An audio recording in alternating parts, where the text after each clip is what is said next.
Novak Djokovic just did something nobody saw coming, and Alex Eala couldn't find the words to respond.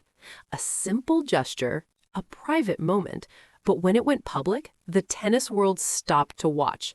This wasn't about rankings or rivalries. This was about respect, legacy, and a bond that transcends the game. What did the 24-time Grand Slam champion give to the rising Filipina star, and why did it leave her completely speechless? Stay with me, because what happened next would change everything for Alex Eala and remind us all why tennis is more than just a sport. Alex Eala is a name you need to know. Born in Manila, raised between continents, and forged in the fires of the Rafa Nadal Academy, she's carried the hopes of an entire nation on her shoulders since she was 15 years old. The first Filipino to win a Grand Slam title. Yes, at the junior level, but a Grand Slam nonetheless. The U.S. Open girls singles champion of 2022. A trailblazer in a country where tennis is still fighting for recognition against basketball and boxing. But here's the thing about being a pioneer. You walk alone. While American teens have academies on every corner, while European players grow up with clay courts in their backyards, Alex had to leave home at 14 just to train properly. Her parents made sacrifices most of us can't imagine. Her father gave up his career. Her mother managed everything from thousands of miles away. And Alex? She learned to be strong before she even understood what loneliness felt like. By 2024, she was climbing, breaking into the WTA Top 200, winning her first professional title, fighting through qualifiers, grinding on the ITF circuit, proving she belonged. Every match was a statement. Every win was for the Philippines. But the pressure?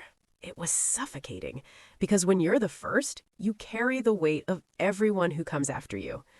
And then there's Novak Djokovic, 24 Grand Slam titles, arguably the greatest tennis player to ever hold a racket, a man who's broken records, shattered expectations, and rewritten what's possible in this sport. But beyond the trophies and the rankings, Novak has always been something else, a student of the game, a protector of its traditions, a believer in passing the torch. He's mentored younger players before. He's spoken about responsibility, about what champions owe to the next generation. But what he did for Alex Eala? Nobody saw it coming. Their paths had crossed briefly before, a quick exchange at a tournament, maybe a photo at a practice facility, nothing significant, nothing that would make headlines. Djokovic was in his own world, chasing history. Eala was in hers, chasing survival. Two different galaxies, light years apart. Or so everyone thought. But tennis has a way of bringing people together in unexpected moments. And sometimes, all it takes is one conversation to change a career, one gesture to shift a narrative, one act of kindness to remind us why we fell in love with the sport in the first place. But what happened next? Nobody could have predicted. A simple encounter that would leave Alex speechless and the tennis world buzzing. Keep watching. It was early morning at the Monte Carlo Masters, the kind of quiet that only exists before the crowds arrive, before the cameras start rolling, before the chaos of professional tennis takes over. Alex Eala was there for practice. She'd earned a wild card into a smaller WTA event nearby and was using the facilities during off hours, grinding, as always, perfecting her serve, working on footwork, doing what she'd done 1,000 times before. And then he walked in. Novak Djokovic, alone, no entourage, no cameras, no fanfare, just a man in his racket looking for an empty court. He noticed her immediately, not because she was famous, but because of how she moved, that hunger, that focus, the kind of intensity you can't fake. He watched for a moment, then he approached. "You're Alex Eala, right?" His voice was calm, friendly, no ego, no distance, just genuine curiosity. She froze. Later, she'd admit she couldn't believe it was happening. Novak Djokovic knew her name. Novak Djokovic was standing 3 feet away, asking if she wanted to hit a few balls. They rallied for 20 minutes. Nothing formal, just two players enjoying the game. But those who saw it said it was surreal. The greatest player of all time, feeding balls to a teenager from the Philippines, correcting her grip, offering advice on court positioning. Not as a coach, not as a celebrity doing charity, but as someone who understood the struggle. When they finished, Novak didn't just walk away. He sat down with her, asked about her journey, about the Nadal Academy, about what it's like representing a country where tennis is still finding its voice. And Alex opened up. She told him about the sacrifices, the pressure, the loneliness of being the first. And Novak listened, really listened. Then he said something that would stick with her forever. "You remind me of myself when I was young, fighting for respect, fighting to be seen. Don't let anyone make you feel like you don't belong here." But he didn't stop there. He reached into his bag and pulled something out. A wristband. Not just any wristband, one he'd worn during his 2023 French Open victory. Faded from sweat and wear, a piece of history, a piece of him. "This brought me luck," he said, handing it to her. "Maybe it'll do the same for you." Alex stood there, holding it, unable to speak. Her eyes welled up, her hands trembled. Because this wasn't just a gift. This was validation. This was a legend telling her she mattered. She managed 2 words, "Thank you." But even those felt inadequate. The gift itself was shocking, but the meaning behind it, that's what made the tennis world stop and stare. What did that wristband really represent? The wristband wasn't just fabric and elastic. It was legacy wrapped in cloth.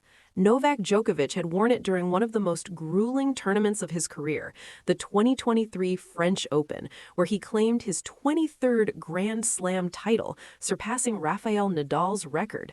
Every match in that tournament had been a battle, every point a war, and through it all, that wristband had been there. It carried sweat from 5-set marathons. It had absorbed the tension of championship points. It had been on his wrist when he fell to his knees in victory, when he kissed the trophy, when he cemented himself as the greatest of all time. And now it belonged to Alex Eala. Word spread fast. A photo surfaced. Someone had captured the moment on their phone from a distance. Grainy, but clear enough. Djokovic handing something to Eala, her reaction, the emotion on her face. Within hours, it was everywhere. Twitter exploded, Instagram lit up, tennis forums went into overdrive trying to figure out what had happened. At first, it was speculation. Did Djokovic just give her advice? Did he offer to practice with her? But then, someone close to Alex confirmed it. The wristband, the actual wristband from Roland Garros. The tennis community fractured into 2 reactions. One side celebrated it. This was mentorship. This was a champion recognizing potential and offering encouragement. Djokovic had always been vocal about respecting the next generation, about lifting others up. This was him walking the walk. Filipino fans erupted in pride. Their girl, their trailblazer, being acknowledged by the best in the world. It was validation on a global scale. But the other side questioned it. Why her? Why not other rising stars? Was this a publicity stunt? Was Djokovic trying to soften his image after years of being polarizing? Some critics argued it was performative. Others suggested it was favoritism without merit. And in the middle of it all was Alex Eala, holding a piece of history and trying to process what it meant. She didn't post about it immediately. She didn't run to social media for clout. She kept it private, close, sacred. Because to her, this wasn't about attention. It was about being seen. For the first time in her career, someone at the very top had looked at her and said, "You belong here."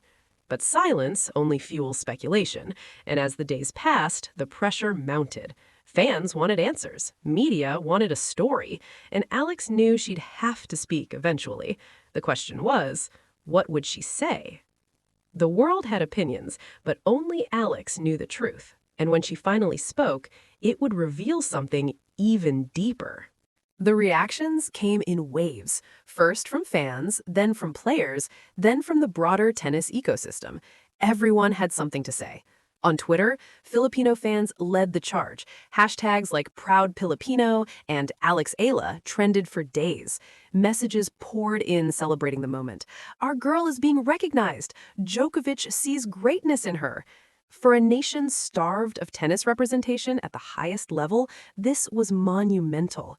It wasn't just about Alex anymore. It was about possibility, about proof that Filipino players could stand shoulder to shoulder with the best. But not everyone was celebrating. Some tennis purists questioned the gesture. Why give away something so personal to someone who hasn't proven herself yet? She's talented, sure, but she's barely cracked the top 200. The criticism wasn't rooted in malice, it was rooted in tradition. In tennis, respect is earned through results, titles, consistency. And while Alex had potential, she hadn't delivered on the biggest stages yet. Other players weighed in too. Some were supportive. A fellow WTA player tweeted, "This is what the sport needs, legends investing in the future." Another commented, "Novak's always been about more than just winning. This is who he is." But there were whispers behind closed doors. Jealousy, perhaps, or frustration.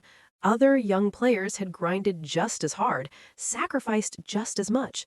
Why didn't they get a moment like this? Why didn't Djokovic notice them? Sports analysts debated it on TV. Is this mentorship or is this optics? One pundit asked. Djokovic has been criticized for years. His vaccine stance, his on-court outbursts, his rivalry with Federer and Nadal. Is this an attempt to rebrand? To show a softer side? Others defended him.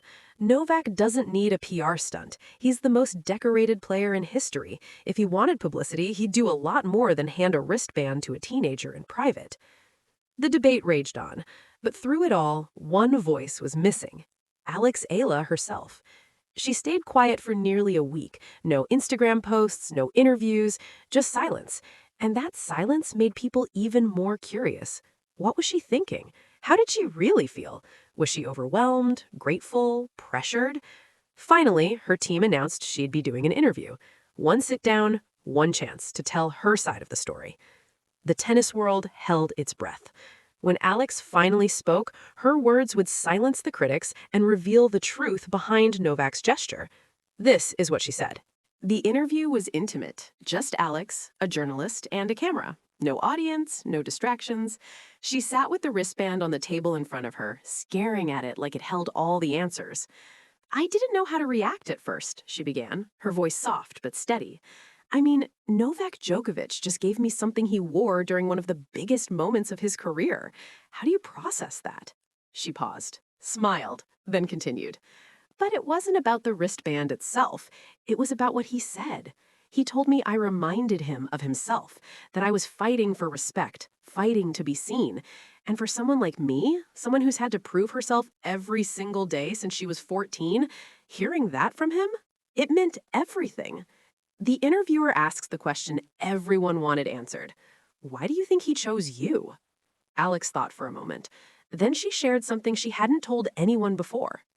"Before he gave it to me, we talked about pressure, about being the first, about carrying a country's hopes on your shoulders, and he told me he understood. Because when he was young, he wasn't Novak Djokovic or Nadal. He wasn't the favorite. He was the outsider, the one who had to claw his way to the top." She picked up the wristband, holding it gently. He said this wristband reminded him of every time he was doubted, every time someone said he didn't belong, and he wanted me to have it because he sees that same fight in me. Her eyes glistened, not from sadness, but from gratitude. This isn't about favoritism. This isn't about publicity. This is about one fighter recognizing another. The interview went viral. Millions of views. Thousands of comments, and suddenly the narrative shifted. This wasn't a controversy anymore. This was a story of mentorship, of legacy, of one generation lifting up the next. Djokovic responded shortly after, not with a statement, but with a simple tweet. "Keep fighting, Alex. The world is watching." 3 words, but they carried weight. So, what does this all mean? For Alex, for Novak, for the future of tennis? The answer might surprise you. This moment became bigger than tennis. It became a symbol. For Alex Eala, the wristband wasn't just motivation, it was armor. She wore it during her next tournament. And guess what? She won. Not a Grand Slam, not a WTA 1000, but a hard-fought victory on the ITF circuit that pushed her closer to her goals. And after match point, she pointed to the wristband. The message was clear. This is just the beginning. Her ranking climbed, her confidence soared, but more than that, her story inspired an entire generation of young players. Kids in the Philippines started picking up rackets. Coaches reported a surge in tennis enrollment. Alex Eala wasn't just a player anymore. She was proof that dreams could come true. For Novak Djokovic, the gesture reinforced something people often forget about him. Yes, he's ruthless on the court.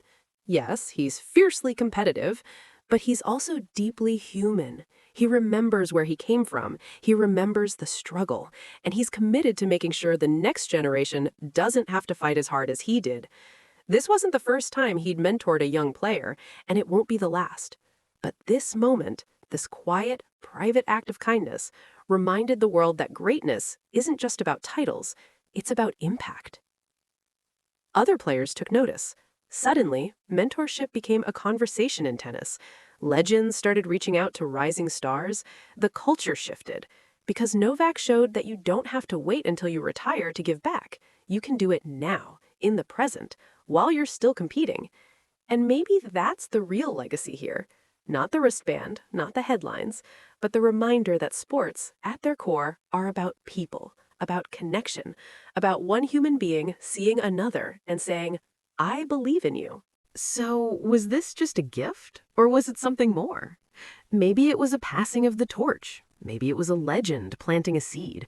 Or maybe it was simply kindness, raw, unfiltered, and genuine. Whatever it was, it left Alex Eala speechless, and it left the tennis world reminded of something we all needed to hear. Greatness isn't just about what you achieve, it's about who you lift up along the way.